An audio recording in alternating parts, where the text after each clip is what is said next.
आखिरकार राजस्थान कांग्रेस के भीतरी टकराहट को लेकर अंतिम निर्णय की घड़ी आ ही गई।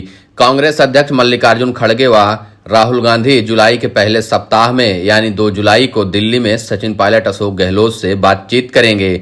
इस बैठक की प्रतीक्षा राजस्थान कांग्रेस को राहुल के विदेश जाने के समय से थी। पहले वे 8 जून को आने वाले थे, मगर वे 19 जून को अपना जन्मदिन मनाने के बाद भारत आए। फिर वे पटना बैठक के लिए चले गए। उसके बाद तेलंगाना के कई बड़े नेताओं को दिल्ली में बुलाकर कांग्रेस में शामिल कराया। फिर 1 जुलाई तय हुई, मगर सालासर चिंतन शिविर के कारण तारीख आगे बढ़ाई गई। अब जाकर राजस्थान का नंबर आया। राहुल ने इन दोनों नेताओं से पहले संगठन महासचिव के.सी. वेणुगोपाल जयपुर आए और गहलोत के साथ प्रभारी रंधावा व सचिन पायलट से बातचीत की। समझा जा रहा है कि इन दोनों नेताओं को राहुल के समझौता फॉर्मूला पर सहमति लेने के लिए बातचीत की गई है, ताकि राहुल से बैठक के समय दोनों नेता उसके लिए मानस बना सकें। राजनीतिक क्षेत्र में अब ये तो तय माना जा रहा है कि सचिन कांग्रेस नहीं छोड़ेंगे और नई पार्टी बनाने की बात पर भी पटाक्षेप हो गया है। उनकी राजस्थान चुनाव व कांग्रेस में क्या पोजीशन रहेगी, उस पर भी बात तय होनी है। वेणुगोपाल ने जहां एक तरफ सचिन से उनके मन की बात जानी है और राहुल तक पहुंचाई है, वहीं दूसरी तरफ गहलोत को आलाकमान की तरफ से किए जाने वाले निर्णय पर सहमत कर लिया गया है। कांग्रेस राजस्थान के मामले में फूंक फूंक कर कदम रख रही है, इसलिए राहुल और खड़गे ने पहले वेणुगोपाल के जरिए दोनों नेताओं की थाह ली है।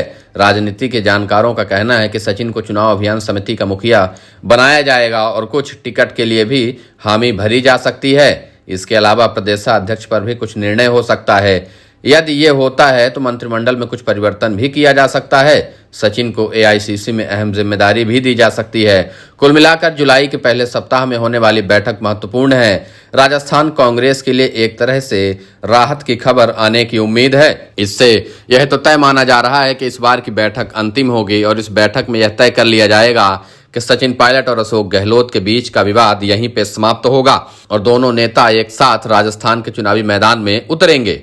सचिन पायलट और अशोक गहलोत का यह विवाद पिछले 3 सालों से जारी है, जिसकी वजह से कांग्रेस पार्टी को खासा नुकसान उठाना पड़ चुका है। अब चुनावी मैदान में उतरने से पहले कांग्रेस हाईकमान किसी भी कीमत में यह नहीं चाहता कि सचिन पायलट और अशोक गहलोत के बीच एक लाइन का भी विवाद रहे।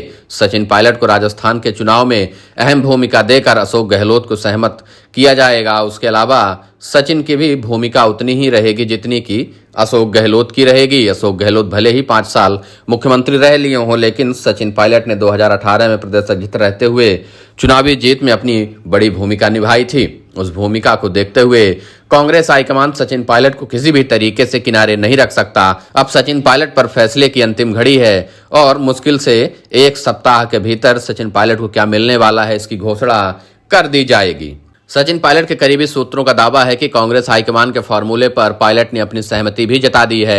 वह राहुल गांधी के हर फैसले को मानने को तैयार हैं, लेकिन सचिन पायलट ने साथ में अपनी शर्त भी रखी है कि वह राजस्थान के चुनाव से अपना हाथ पीछे नहीं खींचेंगे, चाहे उनको प्रदेश अध्यक्ष बनाया जाए या फिर टिकटों में अहम भूमिका दी जाए या फिर चुनाव अभियान समिति का अध्यक्ष बनाया जाए। इनमें से कुछ किया जाए कि ना किया जाए, लेकिन पार्टी उनके समर्थकों को टिकट जरूर दे। सचिन पायलट भी अपनी ताकत को बरकरार रखना चाहते हैं, इसलिए टिकट वितरण के फॉर्मूले पर किसी भी तरीके से पीछे नहीं हटेंगे और टिकट वितरण में अपनी भूमिका वो अहम रूप में चाहते हैं।